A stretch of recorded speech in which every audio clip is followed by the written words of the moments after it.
பெற்றது. தொடர்ந்து அவர் நடித்திருந்த கருடன் மாபெரும் வெற்றி பெற்றது.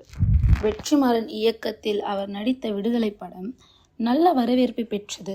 தற்போது அந்த படத்தின் 2ஆம் பாகம் ரிலீஸுக்கு தயாராகி வருகிறது. இந்நிலையில் சமீபத்தில் நேர்காணல் ஒன்றில் பேசியிருந்த சூரி தான் படையப்பா படத்தில் பணியாற்றியிருப்பதாக இயக்குனர் KS ரவிக்குமாரிடம் கூறினார்.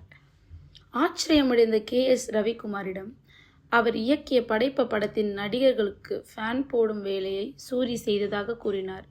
அதை போலவே நடிகர் அஜித்தின் வில்லன் படத்தில் செட்டிலும் சூரி பணியாற்றியிருப்பதாக தெரிவித்தார். இந்த தகவலை கேட்ட KS ரவிக்குமார் ஆச்சரியம் அடைந்துள்ளார். இதை பற்றி உங்களோட கருத்து என்னன்றதை மறக்காமல் கமெண்ட் பாக்ஸில் கமெண்ட் பண்ணுங்கள். இது போன்ற பல தகவல்களை தெரிந்து கொள்ள சினி ஜங்ஷனை மறக்காமல் சப்ஸ்கிரைப் பண்ணுங்கள், ஃபாலோ பண்ணுங்கள், ஷேர் பண்ணுங்கள்.